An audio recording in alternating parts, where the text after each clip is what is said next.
de los evangelios de la infancia siempre es el elemento histórico. Entonces, siempre que se toca el tema de los evangelios de la infancia, se aprovecha para hablar en qué relación se puede llamar historia, en qué medida y cuál es el mensaje fundamental. Porque ahí yo distinguiría dos cosas.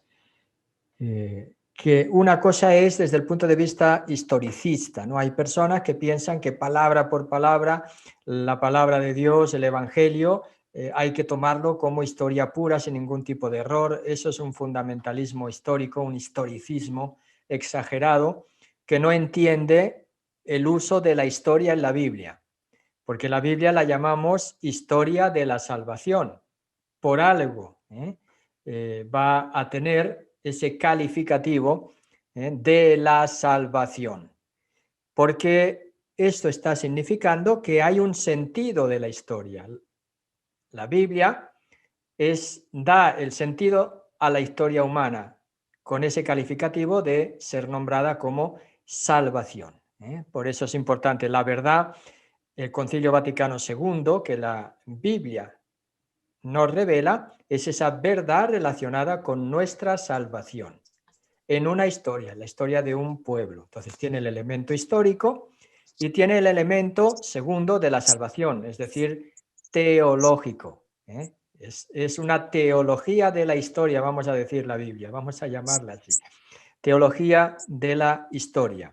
Cómo Dios interviene en la historia de los seres humanos salvándolos desde el inicio, desde ya la creación hasta el libro del Apocalipsis, que es el último libro de la Biblia. Por eso esa relación entre historia y teología, historia, salvación, es fundamental para entender la Biblia y en este caso los evangelios de la infancia. Veremos en algunas definiciones esta relación, volveremos a tocarla cuando después de la genealogía y del prólogo del Evangelio de San Juan, entremos ya al anuncio de Juan el Bautista.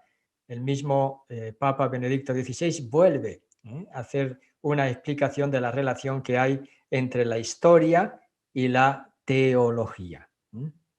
Cuando hablo de teología no estoy diciendo solamente a un nivel de la materia de la teología o de los estudios de teología, sino el sentido divino de la historia, el mensaje de Dios, de revelación que hace Dios en la historia.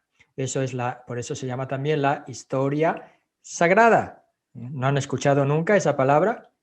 Historia sagrada. Porque es Dios que se revela en la historia. Historia de la salvación. Otra palabra que se usa y que ustedes habrán escuchado más de una vez es la economía de la salvación, que no tiene nada que ver con el dinero, sino que es la acción salvadora de Dios en la historia. Eso se le llama economía de la salvación. Hoy vamos a leer la genealogía, aunque nos suene solamente a nombres, pero yo comparo las genealogías con la oración. A veces el que no ha aprendido a aburrirse con Dios no sabe lo que es la oración. Miren lo que les digo. El que no ha aprendido a aburrirse, porque muchos porque se aburren, porque se distraen, porque no llegan a estar, eso se llama desolación, en la oración, se cansan. Y eso es la tentación más grande en la oración, cansarse. Porque justo en el aburrirse se manifiesta más la fe. Yo sé que esto no es una cuestión de sentimientos, es una cuestión del amor de Dios que viene a mi vida. Y eso es la oración, no de que yo sienta mucho, sino de que yo crea realmente que Dios actúa en mi vida con su amor y con su gracia.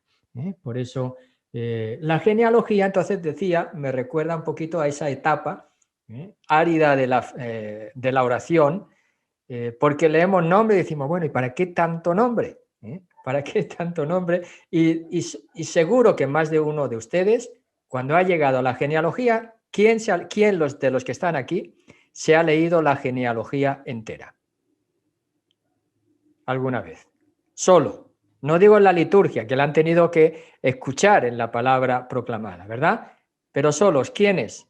Al iniciar el Evangelio de San Mateo, o al llegar en el Evangelio de San Lucas, cuando ha llegado a la genealogía, no ha tenido esa tentación de decir, no, esto me lo salto. ¿Para qué me voy a poner a leer? ¿Estoy diciendo algo extraño? Les digo que levante la mano a ver quién ha leído la genealogía entera por sí misma. Toda entera, con todos los nombres. Bueno, hay algunas manos que sí lo han hecho, algunas personas, pero seguro que muchos, porque también saben y creo que también han escuchado que es importante, que tiene un mensaje, ¿verdad? Muchas personas, pero otros se la saltan. Uno va a la Biblia y dice, bueno, ¿para qué tanto nombre? ¿Para qué tanto nombre? Bueno, pues eso es lo que a veces nos pasa con la genealogía. Ya vimos el Evangelio de San Mateo, qué riqueza de enseñanza teológica para la historia de la salvación tiene esa genealogía del Evangelio de San Mateo. Y veremos que también la genealogía en el Evangelio de San Lucas tiene su enseñanza para nuestra vida.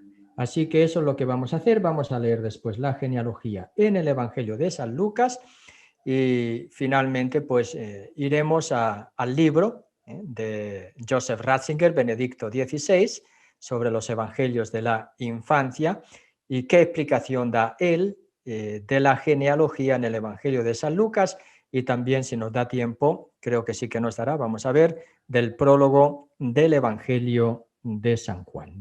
La palabra de Dios a veces aburre, es árida e implica esfuerzo de comprensión por nuestra parte.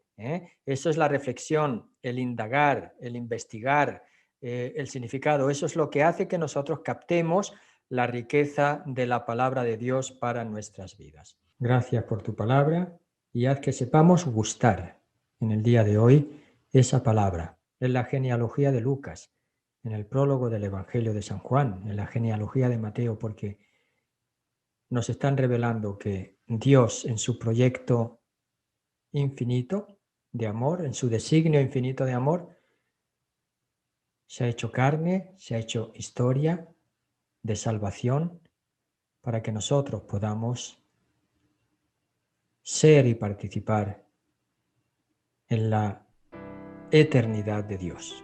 Invocando el don del Espíritu Santo, ven Espíritu Santo, llena los corazones de tus fieles y enciende en ellos el fuego de tu amor. Envía, Señor, tu Espíritu y serán creadas las cosas y renovarás la faz de la tierra. Oh Dios, que has iluminado los corazones de tus fieles con la luz del Espíritu Santo, concédenos el saber obrar animados de este mismo Espíritu, para gustar siempre del bien y gozar siempre de su consuelo, por Jesucristo nuestro Señor. Amén.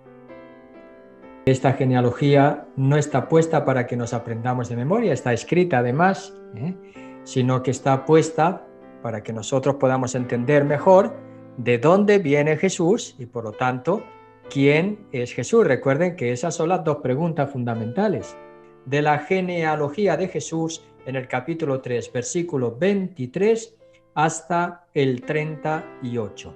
Así que si están dispuestos a pasar un tiempo de aburrimiento con Dios, pues ahora vamos a pasar un minutito o dos escuchando nombres, pero que estos nombres, como veremos, se dirigen hacia un mensaje que podemos gustar, Son nombres en los que gustamos el mensaje que nos da la palabra de Dios. Dice así, capítulo 3, versículos 23 a 38. Jesús, al empezar, tenía unos 30 años y se pensaba que era hijo de José, que a su vez era de Elí, de Matat, de Leví, de Melquí, de Janaí, de José, de Matatías, de Amós, de Nahum, de Esli, de Nagai, de Maat, de Matatías, de Semeín, de Josec, de Jodá, de Joanán, de Resá, de Zorobabel, de Salatiel, de Nerí, de Melquí, de Abdí, de Cosán, de Elmadán, de Er, de Jesús, de Eliezer, de Jorín, de Matat, de Leví, de Simeón, de Judá, de José, de Jonán, de Eliacín, de Meleá, de Mená, de Matatá, de Natán, de David, de Jesé, de Jobed, de Boz, de Salá, de Naasón, de Aminabad, de Azmín, de Arní, de Esrón, de Fares, de Judá, de Jacob, de Isaac, de Abraham, de Tare, de Nacor, de Seruc, de Ragaú, de Falec, de Eber, de Salá, de Cainán, de Arfaxad, de Sem, de Noé, de Lamec, de Matusalén, de Enoc, de Jared, de Maleleel, de Cainán, de Enos, de Set, de Adán, de Dios. Y esta es la palabra del Señor que hemos escuchado en el Evangelio de San Lucas. Y no solamente encontramos un cúmulo de nombres que podíamos pensar, bueno, ya los hemos escuchado en San Mateo. No, hay muy pocas coincidencias hasta en los nombres, en la genealogía del Evangelio de San Lucas. Tanto es así que algunos atisbaron como la teoría ya desde antiguo de los padres de la Iglesia, siempre preocupados por estas discordancias que hay entre una genealogía y otra, y algunos empezaron a decir que lo que presenta San Lucas no es la genealogía de José, sino la genealogía de María, y que también se podría descubrir una raíz davídica en la genealogía de María. Bueno, eso no está aceptado por todos y se presenta a muchas discusiones. De hecho, el Papa Benedicto XVI ni siquiera alude a esa posibilidad, ni tampoco Jean Danielou, a esa posibilidad dentro de las dos genealogías, porque son explicables por la intencionalidad de los dos evangelistas.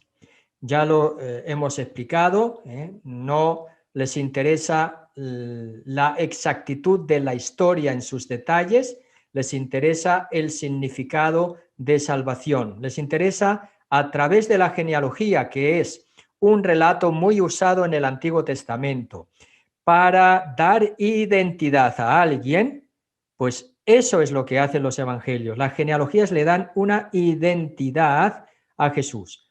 Ya vimos que la de Mateo le daba la identidad, él es hijo de Abraham y por David. De Abraham viene la promesa, ¿recuerdan? Esa promesa de la tierra, esa promesa de la bendición y de la descendencia numerosa, y una bendición que llegará hasta los confines del mundo, esa bendición. ¿En quién ha sido bendecido la humanidad desde Abraham? En Jesús. Jesús es aquel que va a cumplir la bendición prometida a Abraham. Por lo tanto, en continuidad de la historia del pueblo de Israel, se presenta Jesús, que es hijo de Abraham, pero va a tener esa novedad de que va a ser hijo de María. Hijo de María, la novedad y el comienzo, por lo tanto, de una nueva humanidad. Ahí está el mensaje. También es hijo de David. David tiene la promesa del reino eterno. Por lo tanto, esa eternidad del reino, que no acabará nunca, se viene a realizar también en Jesucristo. Pero a la vez, José, que es presentado como el descendiente de David y que le va a dar por su paternidad legal, entonces ya alude la genealogía de que sí, engendró a José, el padre de José, pero José era esposo de María, de quien nació Jesús, aludiendo que el verdadero padre de Jesús no es José, sino que es Dios. Después de la genealogía vendrá el relato de José que empieza y que se da cuenta de que su mujer está embarazada. Entonces, en el sueño se le revela que ha sido concebida por obra del Espíritu Santo, por tanto, no tengas miedo. Y vamos a avanzar. Y ahí tenemos a la genealogía de San Lucas, que tiene, y vamos a ver las diferencias que hay con la genealogía del Evangelio de San Mateo, tal como las explica también, siempre estoy siguiendo este libro de Benedicto XVI, y una de las diferencias fundamentales es que la genealogía del Evangelio de San Mateo está al inicio, como hemos dicho, y sin embargo, la genealogía del Evangelio de San Lucas se introduce en el inicio de la vida pública de Jesús, como autentificando a Jesús en la autoridad que va a tener cuando inicia, después del bautismo en el Jordán, su vida pública. Respecto a los nombres, en la genealogía de San Mateo y en la genealogía de San Lucas, concuerdan muy pocos nombres, como se han dado cuenta. Aún más, ni siquiera, señala Benedicto XVI, ni siquiera el padre de José coincide en la genealogía. Dice, porque es más importante la estructura simbólica que tiene la genealogía en el Evangelio, donde aparece, y eso es lo que le interesa subrayar, cuál es la posición de Jesús en la historia de la salvación. Si queremos subrayar el tema, uno de los temas predominantes en la genealogía del Evangelio de San Lucas es cuál es el sitio de Jesús en toda la historia de la salvación. Significa desde el principio, desde el inicio. La genealogía de San Mateo es una genealogía ascendiente. ¿Qué significa eso? Que viene desde Abraham, asciende hasta llegar a Jesús. No es descendiente. Sin embargo, la genealogía de Lucas sí es descendiente. Empieza con Jesús y desciende, es decir, va hacia atrás. La genealogía de San Mateo va hacia adelante, va progresando hacia adelante hasta llegar a Jesús. En ese sentido hemos dicho que es ascendente.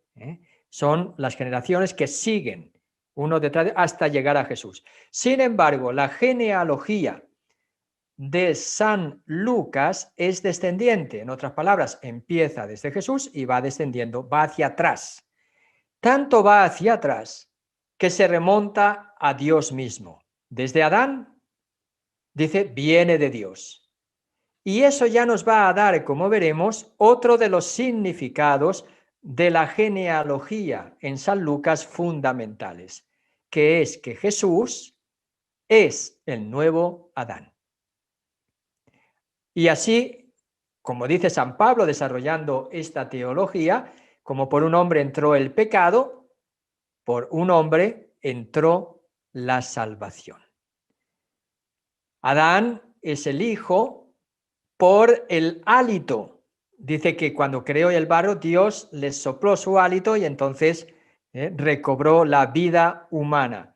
Jesús es el hijo por el Espíritu y es el poseedor del Espíritu en plenitud. Por lo tanto, es una nueva creación, un nuevo Adán que va a ser por quien va a venir la salvación de todos. ¿Cuál es el significado de estas diferencias? Ya he remarcado algunas, dos significados fundamentales. ¿Cuál es el sitio de Jesús en la historia de la salvación? Y que Jesús es el nuevo Adán que va a salvar a la humanidad. Jesús es Dios, salva. Lucas parece no dar ninguna articulación en la genealogía que sea reconocible, así como el Evangelio de San Mateo recuerda que daba 3 grupos de 14 generaciones, ¿recuerdan?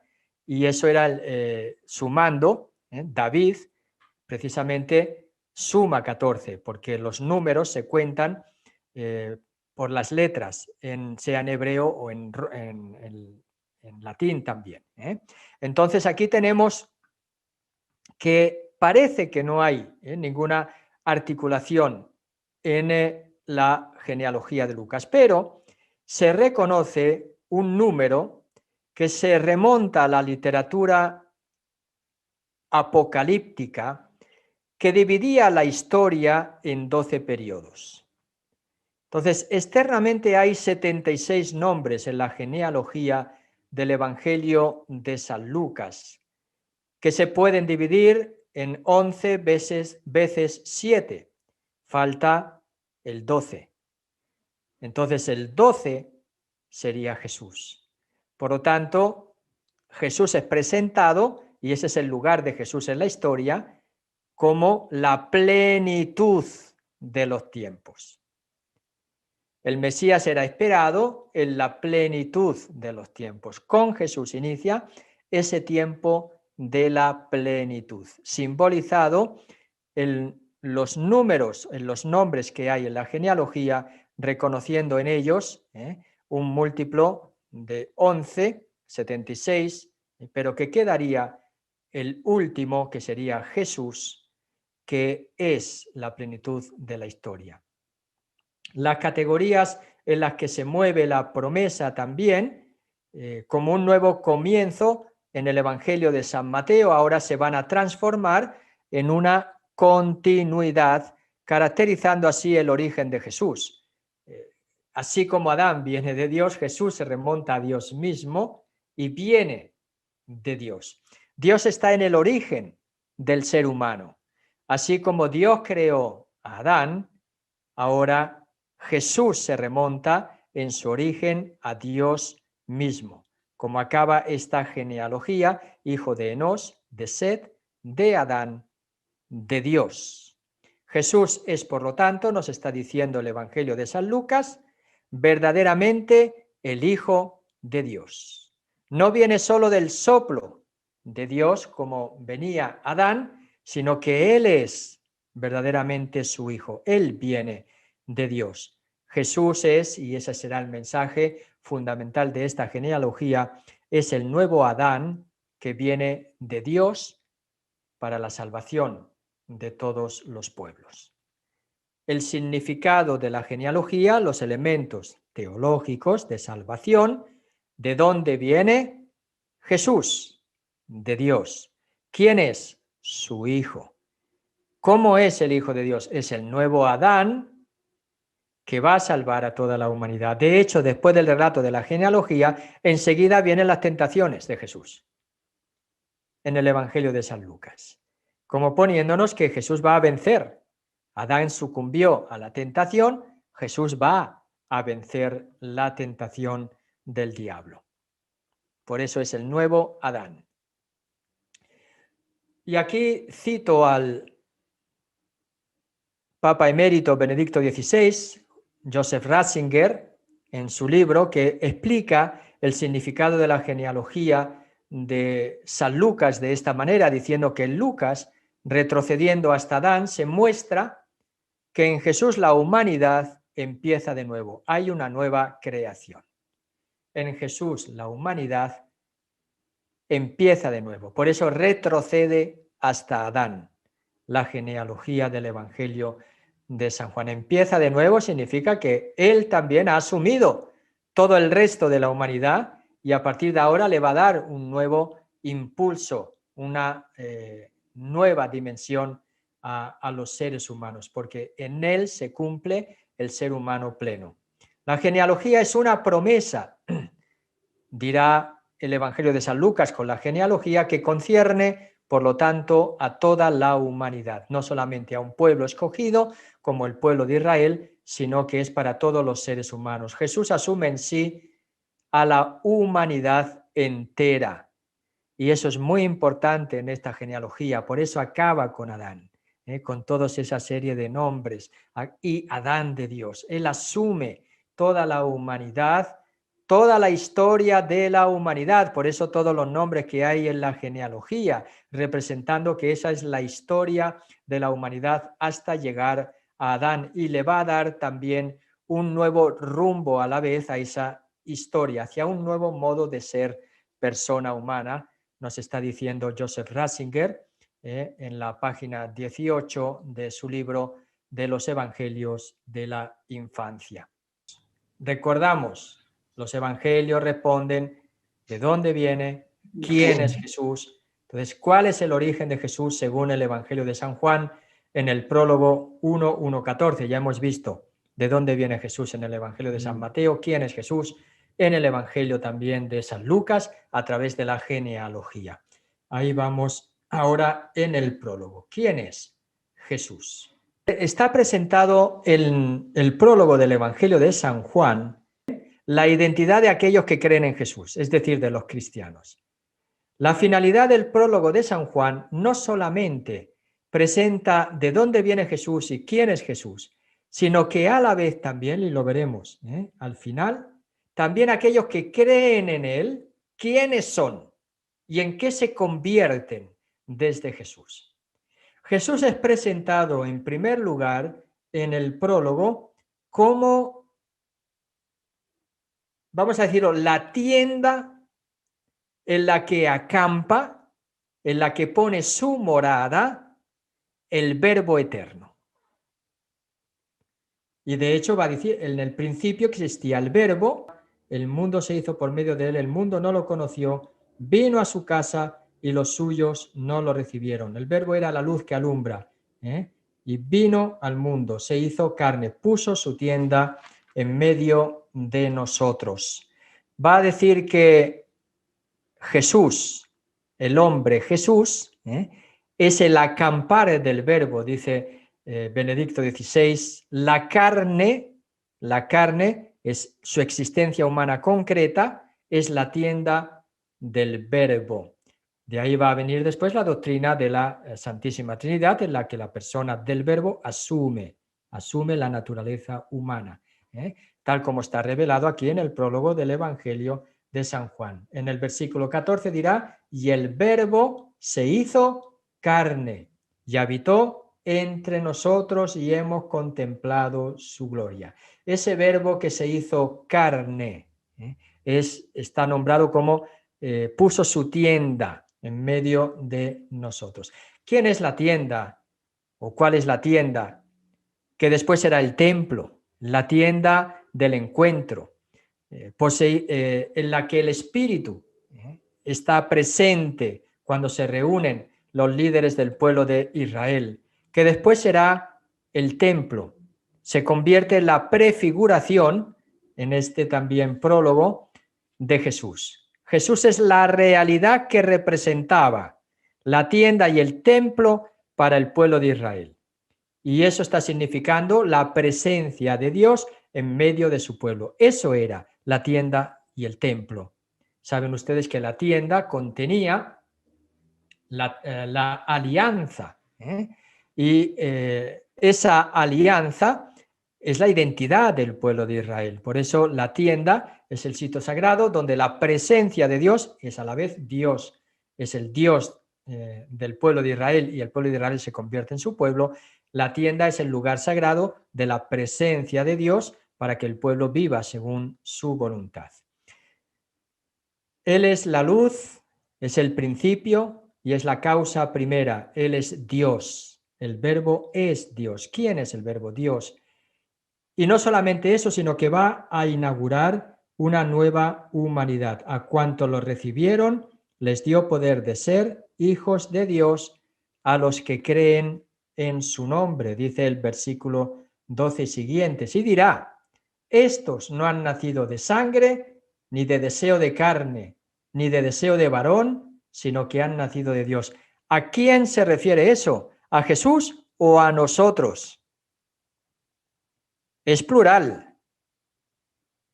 Algunos decían que era singular, pero viene después del versículo 12, en los que está hablando de aquellos que lo recibieron y se convirtieron en sus hijos, a los que creen. Dice, estos no han nacido tampoco, ni de deseo de varón, ni de deseo de carne, sino que han nacido de Dios.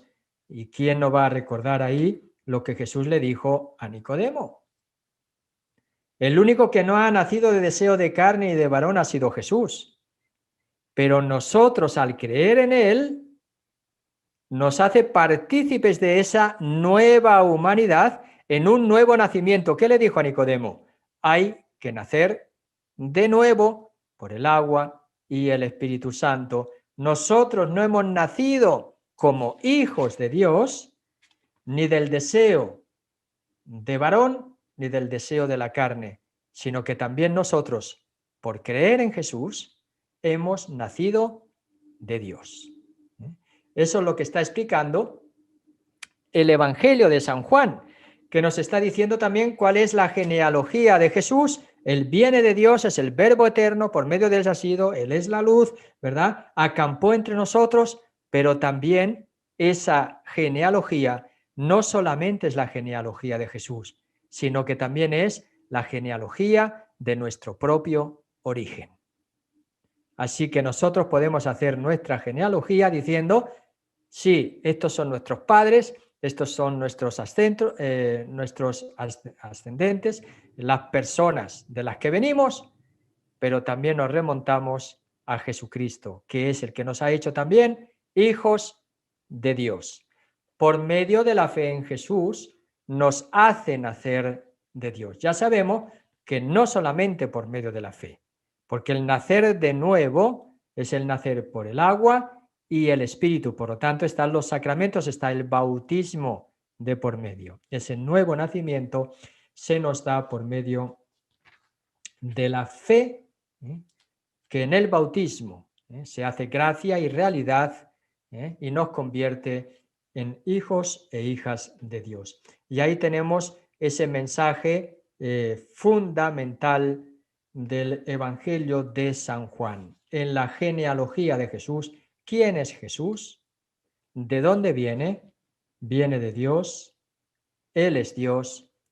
Él es la tienda que Dios ha puesto en medio de nosotros y por lo tanto es la presencia de Dios en medio de su pueblo. Él también es la luz que alumbra a todo hombre, nos dice el Evangelio de San Juan, y nosotros si lo recibimos, nos convertimos como Él, en hijos e hijas de Dios, si creemos en Él. Hay alguien que vino a dar testimonio de Él y entonces ya presenta el Evangelio de San Juan a Juan el Bautista.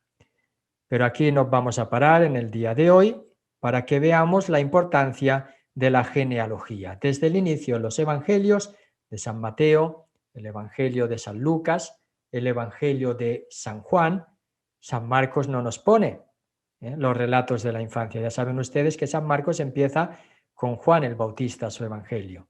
Presenta a Jesús y enseguida viene la voz que grita en el desierto, preparad los caminos del Señor. Pero sí los tres evangelios que nos ponen la genealogía para explicarnos el origen de Jesús y quién es Jesús, a la vez no solamente nos explican de dónde viene Jesús y quién es Jesús, sino que nos dicen también de dónde venimos nosotros. Por lo tanto, la genealogía sirve para que nosotros entendamos nuestra identidad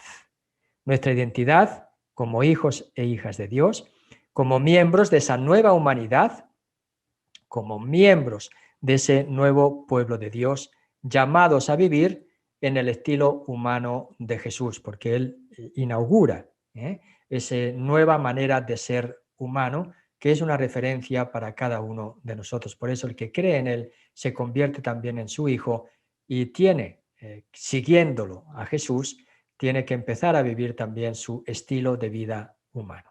Y ahí les dejo con estos textos, con estas breves reflexiones a las que nos ha ayudado el Papa emérito Benedicto XVI, que escribió este libro. Él lo firma como Joseph Ratzinger, Benedicto XVI, todavía era Papa en aquel momento en activo. Así que creo que es hermoso y voy a seguir profundizando en eso. Les invito a leerlo. Pondré el resto del libro repito, no prometo nada, pero intentaré poner lo que pueda. Conforme vaya leyendo, iré grabando y lo iré poniendo en YouTube para que podamos seguir viviendo esta Navidad, pues con una reflexión, con un retiro y con las lecturas que vamos a ir leyendo ya a partir de ahora en nuestras liturgias. Deck the halls with boughs of holly, fa la la la la.